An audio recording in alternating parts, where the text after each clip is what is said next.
श्रीयतिराजाय विवेकानन्दसूरये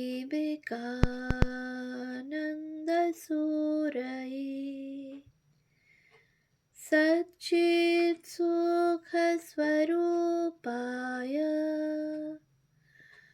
स्वामिने तापहारिणे।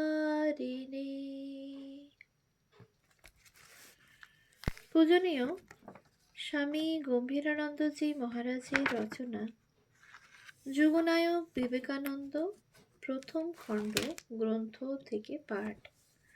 পৃষ্ঠা সংখ্যা 32। উষার আলো। আরও কত রকমের খেলা ছিল। তখন কলিকাতায় সবে গ্যাসের আলো আসিয়াছে, আর সোডা লেমনেডের দোকান বসিয়াছে।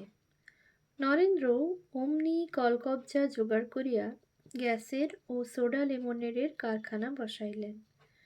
এমনকি সেখানে রেলগাড়িও চলিতে লাগিল।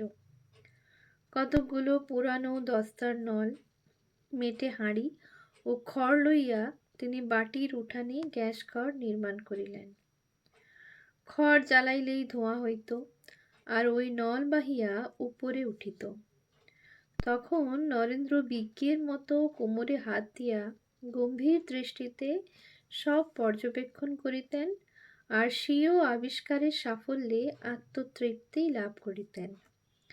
কখনো বা তৃপ্ত না হইয়া নাক ছিটকাইয়া সঙ্গীদের বলিতেন, না, এ কিছু হয়নি, আরও আগুন দে, খুব ফু লাগা, গ্যাস বড় কম বেরুচ্ছে। বিশ্বনাথ দত্তের একজন মুসলমান মক্কেল ছিলেন।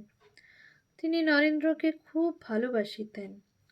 নরেন্দ্রও তাহাকে দেখিবা মাত্র চাচা বলিয়া ছুটিয়া আসিতেন, এবং পার্শ্বে বসিয়া পাঞ্জাব, আফগানিস্তান প্রভৃতি দুর্গম দেশে কিরূপে উষ্ট্র ও অশ্বাদি আরোহণের যাতায়াত করিতে হয় ইত্যাদি কথা উৎকর্ণ হইয়া শুনিতেন। সেসব গল্পের কোনো আদি অন্ত ছিল না। নরেন্দ্রের শুনিয়া কখনো ক্লান্তিবোধ হইত না। চাচা মধ্যে মধ্যে নরেন্দ্রকে মিঠাই দিতেন, আর নরেন্দ্র উহা অম্লান বদনে ভক্ষণ করিতেন। অপর মক্কেলগণ এই ভ্রষ্টাচার দেখিয়া শিহরিয়া উঠিতেন এবং নীরব মুখভঙ্গিতে অসন্তোষ জ্ঞাপন করিতেন। বিশ্বনাথবাবু গৃহে প্রবেশ করিয়াই সব বুঝিতে পারিতেন, কিন্তু আহারাদি সম্বন্ধে তিনি সর্বদা অতি উদার ভাবাপন্ন ছিলেন, কিছুই বলিতেন না। এই জাতিনাশের ব্যাপার লইয়া একদিন বড় মজা হইল। পিতাকে বিষয়কার্যে ব্যস্ত দেখিয়া নরেন্দ্র অন্যত্র গিয়াছিলেন। ইত্যবসরে কাজ সারিয়া পিতা যখন মক্কেলদের সহিত কথা বলিতে বলিতে সদর দরজা পর্যন্ত অগ্রসর হইয়াছেন, সেই ফাঁকে নরেন্দ্রনাথ অকস্মাৎ বৈঠকখানায় প্রবেশ করিলেন এবং বিভিন্ন জাতির মক্কেলদের জন্য যেসব হুঁকা পৃথক পৃথক সাজানো ছিল তাহার প্রত্যেকটিতে একবার মুখ দিয়া ফুড়ুক করিয়া টানিয়া দেখিতে লাগিলেন। নরেন্দ্রের মাথায় তখন জাতিভেদ প্রথাটা বেশ একটা সমস্যার আকারে তোলপাড় করিতেছিল। একজন অপরের হাতে খাইবে না কেন? একজন অপরের হুঁকায় তামাক খাইলে কি আকাশ ভাঙিয়া পড়ে? নরেন্দ্র আজ তাই প্রত্যক্ষ পরীক্ষায় অগ্রসর হইয়াছেন। কিন্তু কই, এতগুলি হুঁকায় মুখ দিবার পরও তো পৃথিবীর কোনো পরিবর্তন ঘটিল না। তিনিও তো যে নরেন্দ্র, সেই নরেন্দ্রই রহিয়া গেলেন। এমন সময়ে বিশ্বনাথ আসিয়া পড়িলেন এবং নরেন্দ্রকে সেই অবস্থায় দেখিয়া জিজ্ঞাসা করিলেন, কি করছিস রে? পুত্র বিন্দুমাত্র ইতস্তত না করিয়া উত্তর দিলেন, দেখছি জাত না মানলে কি হয়। পুত্রের অদ্ভুত অনুসন্ধিৎসা এবং বিকট সমস্যার আশ্চর্য সমাধান কৌশল দেখিয়া পিতা উচ্চৈঃস্বরে হাসিয়া উঠিলেন এবং বটেরে দুষ্টু বলিয়া পাঠ গৃহে চলিয়া গেলেন। আর একদিন ওই মুসলমান ভদ্রলোক বৈঠকখানায় বসিয়া সকলকে সম্রাট আকবরের গুণগ্রাম শুনাইতেছেন। এমন সময়ে অন্দরমহলে হাহাকার উঠিল। নরেন্দ্র অপর বালকদের সহিত লুকোচুরি খেলিতে খেলিতে অকস্মাৎ পা পিছলাইয়া একতলার পূজা দালানের সিঁড়ি হইতে বাংলা জীবনীর মতে দোতলার সিঁড়ি হইতে, অন্য মতে পূজা দালানের বা বারান্দার উঁচু সিঁড়ি হইতে, দ্বিতীয় মতেই সমীচীন মনে হয়, গড়াইতে গড়াইতে নিচে পড়িয়া অজ্ঞান হইয়া গিয়াছেন। তৎক্ষণাৎ ডাক্তার আসিলেন এবং অনেক চেষ্টার ফলে প্রায় 1 ঘণ্টা পরে বালকের সংজ্ঞা ফিরিয়া আসিল। এতক্ষণ পিতা মাতাদি সকলেই বিশেষ উদ্বিগ্ন ছিলেন। চৈতন্য ফিরিলে ডাক্তার আরও পরীক্ষা করিয়া বলিলেন, আঘাত গুরুতর বটে, কিন্তু জীবনের কোনো ভয় নেই। সেই পতনের ফলে নরেন্দ্রের দক্ষিণ চক্ষুর উপরে কিয়দংশ কাটিয়া গিয়াছিল এবং সেই দাগ আজীবন ছিল। উত্তরকালে এই ঘটনার বিবরণ শুনিয়া শ্রীরামকৃষ্ণ বলিয়াছিলেন, যদি সেদিন ওই রকম ওর শক্তি না কমে যেত, তাহলে ও যে পৃথিবীটা একেবারে ওলট পালট করে ফেলত। আমরা নরেন্দ্রের নেতৃত্বের কথা উল্লেখ করিয়াছি। ইহার অর্থ এই নহে যে কর্তৃত্বের মোহে তিনি সর্দার সাজিতেন। পরবর্তী জীবনে তিনি বহুবার বলিয়াছেন, সিরদার তো সর্দার। বস্তুত তিনি সঙ্গীদের জন্য নিজ মস্তকদানে প্রস্তুত ছিলেন বলিয়াই সর্দার হইতে পারিয়াছিলেন। 6 বৎসর বয়সের সময় তিনি এক খেলার সাথীকে লইয়া চড়ক দেখিতে যান এবং চড়কতলা হইতে মাটির মহাদেবের মূর্তি কিনিয়া একসঙ্গে গৃহাভিমুখে যাত্রা করেন।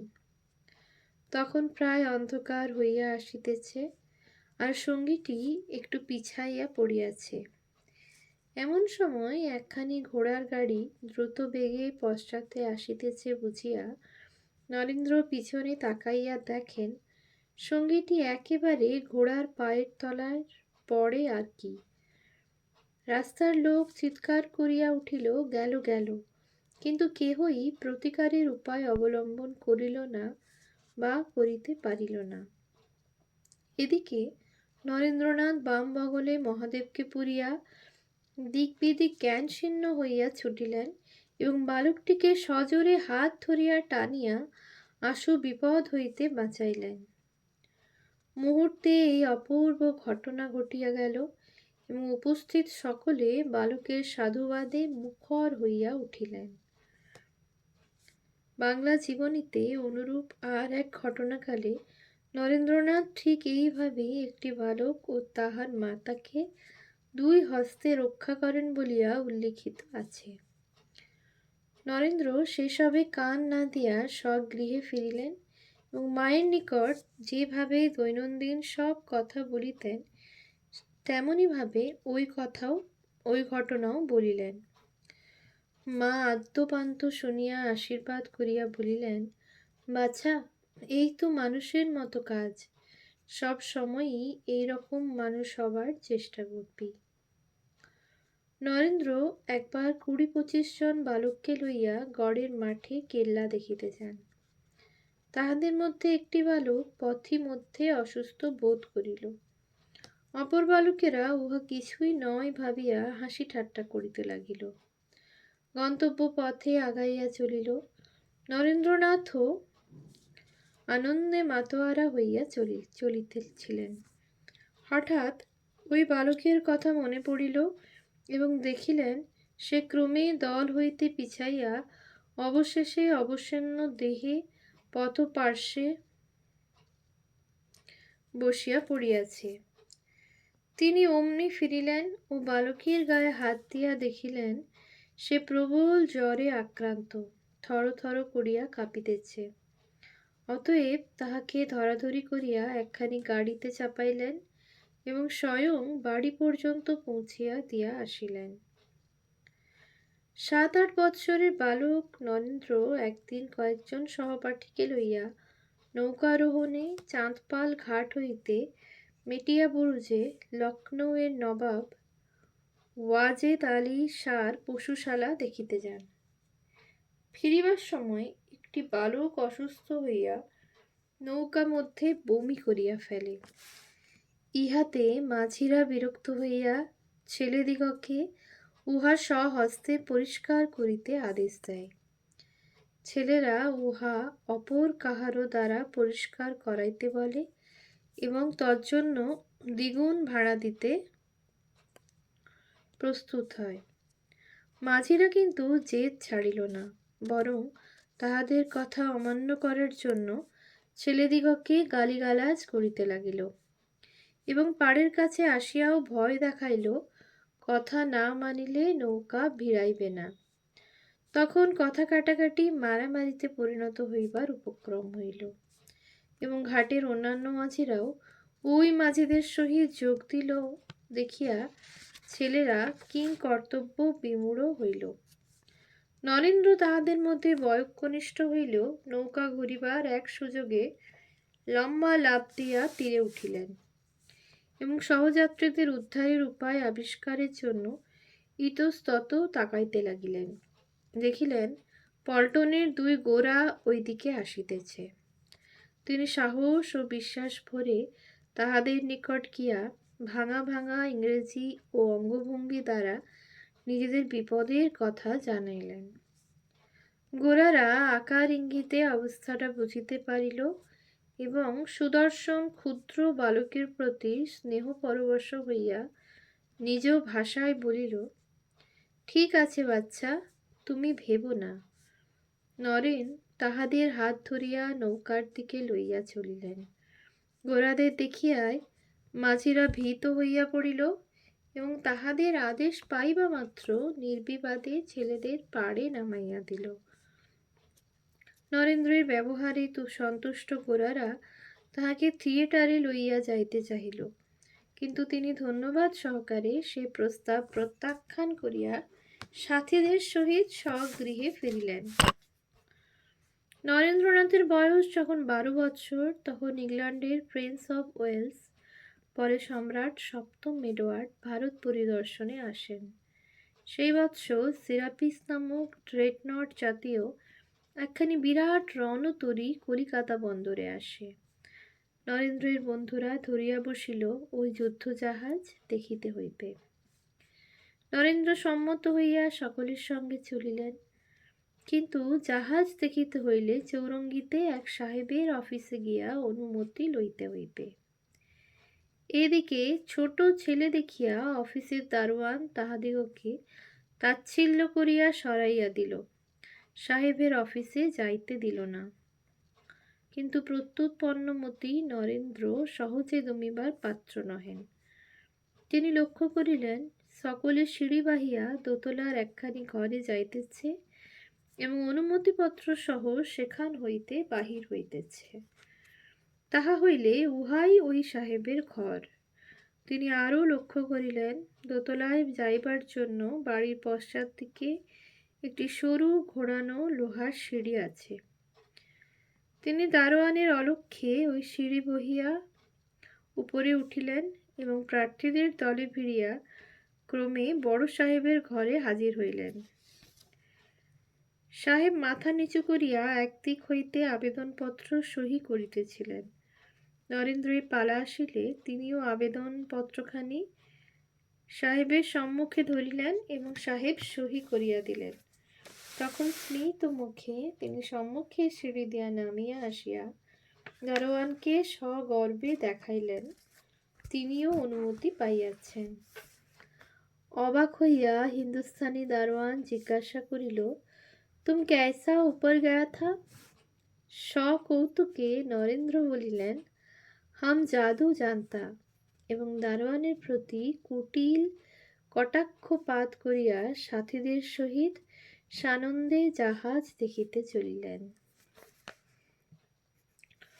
ওম শান্তি শান্তি শান্তি। হরিঃ ওম তৎসৎ। শ্রীরামকৃষ্ণার্পণমস্তু।